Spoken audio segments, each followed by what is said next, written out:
Is it okay to lie in specific circumstances?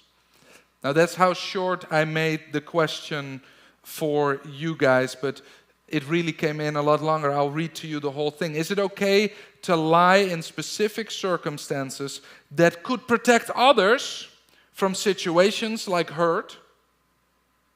Or is it black and white when it comes to the sin of lying? Same moral thought for other things or so, like stealing. So is it okay in some cases to lie so that somebody doesn't get hurt or disappointed or wounded? In other words, isn't it okay to lie sometimes so that a greater evil or a greater wound or a greater negative situation can be avoided? Hands if you've ever had that wonder. The devil is a liar. Is it okay to lie in specific circumstances? There's even biblical stories, Pastor, where we see that. Let's go to one. 1 Samuel 21, verse 1 to 15. Ella, if you would give us some background.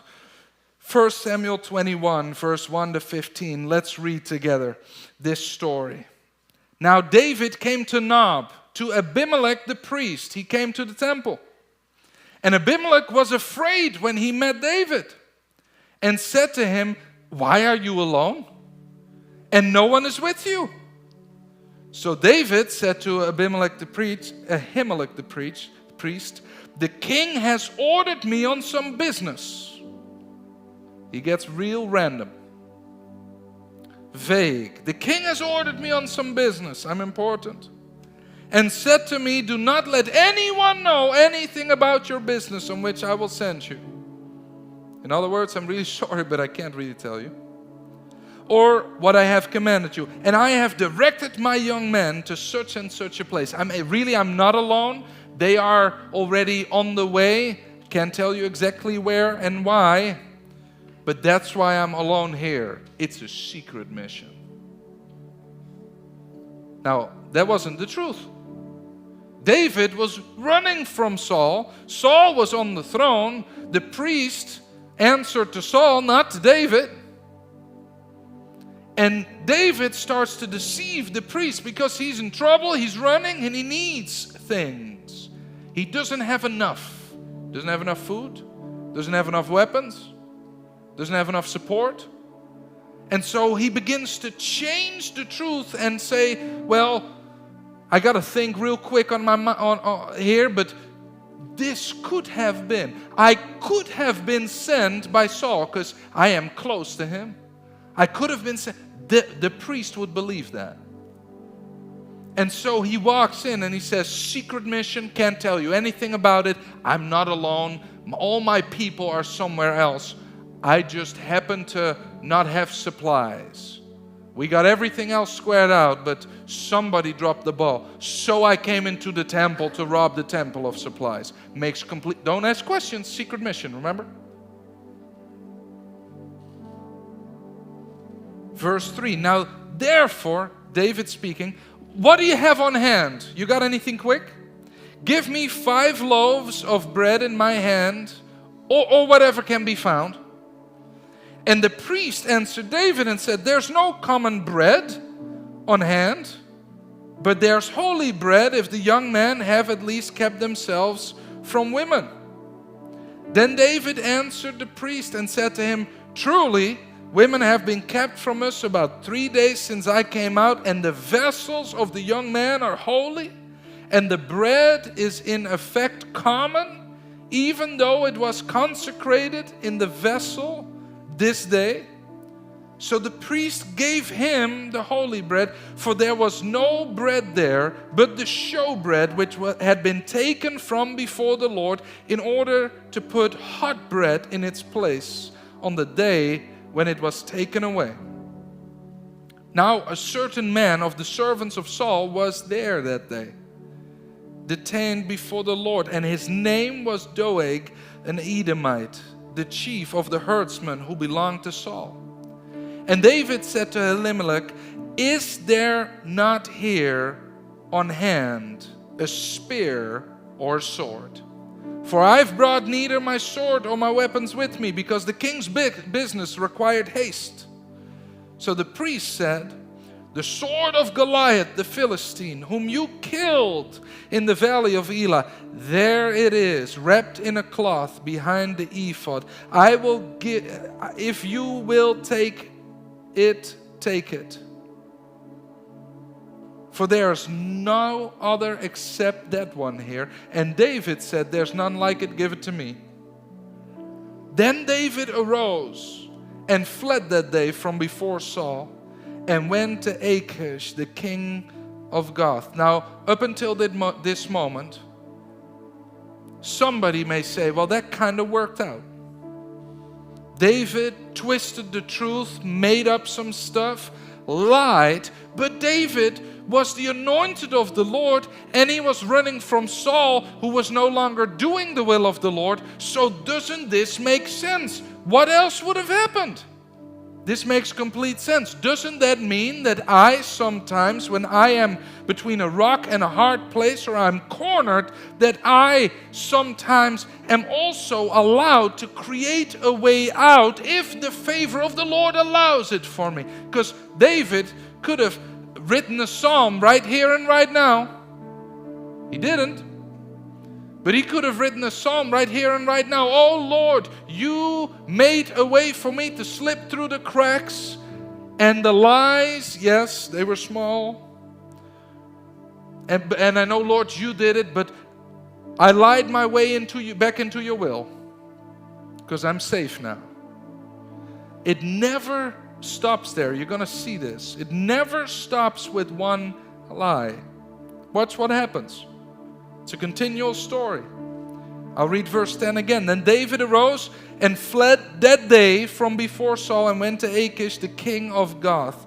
And the servants of Achish said to him, is this not David, the king of the land? Did they not sing of him to one another in dances, saying, Saul has slain his thousands, and David his 10 of thousands?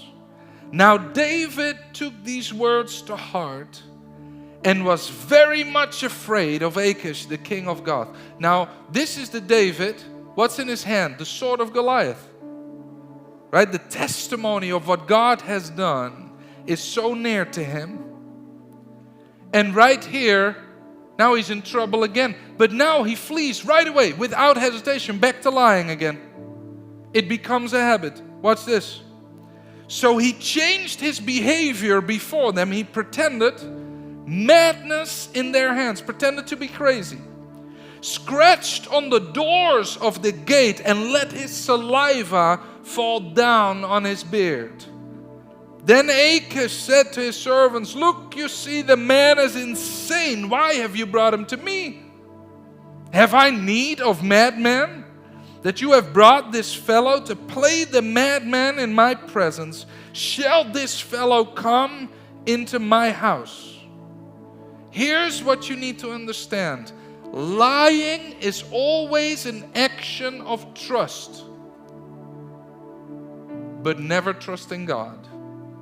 Lying is always an action of trust in darkness. If I can shield the truth, if I can conceal what is really happening, if I can explain away the truth of my situation, then I trust I'm not going to get in trouble. Then I trust I will not get hurt. I trust that a lie can protect me. I trust that a lie can help me to pay less taxes. I trust that a lie will keep me from getting in trouble with my mom or my dad. I trust that a lie will keep me from losing my relationship. When we place our trust in lying, when we place our trust in the dark, there is always a ripple effect that begins to happen. Before you knew it, David's trust in lies had grown so swiftly that the next time he's in trouble, the first thing he does is lie and make something else up. First thing he does. written off as a madman. Dozens of priests were slain and killed because David had lied to Elimelech and he had helped David. He didn't know he was helping David when he wasn't supposed to. David's lie had covered that up real good. Dozens of priests were slain and killed because David said, well, if I twist the truth, then maybe I can slip through the cracks. Listen, the consequences are not always instant, but they will hunt you down and stay with you in some cases for the rest of your life. You can be forgiven and be at peace, but the consequences are very, very real.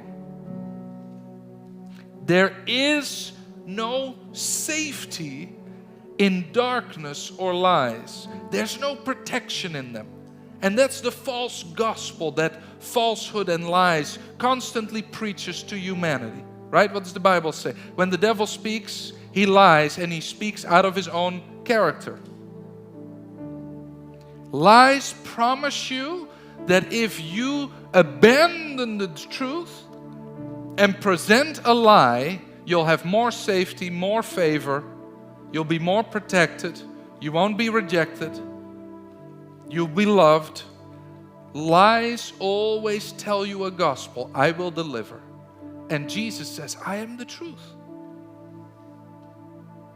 I'm the truth. Come to me. Trust me. Lean on me. Walk in the light. He asks us to believe that presenting ourselves in the truth and in the light is the best possible option for men and women like us. And that's truly the heart's issue of gravitating to lies. Do I believe that I'm safe in the light and in the truth? Do I actually believe that I am safe in the truth and in the light? Or do I believe that the dark offers safety too? And sometimes I gotta pick that for that situation. That's the question. Do I believe Jesus? Do I believe that truth at all times is good for me? Do I believe that walking in the light at all times is going to be good for me? Or do I not trust that He's going to protect me when I walk in the light? He's going to defend me when I walk in the light. He's going to make a way for me when the truth really means I don't deserve a way forward. He will care for me. Do I trust Him? He says, I am the light. Do I trust Him or do I trust darkness? Is it okay to lie in specific circumstances? The answer is no. You will always end up receiving what darkness pays out. The short-term promises and lies, for a moment there, it looked like it all worked out. But the truth, He is a person. And sooner or later the truth shows up. Amen?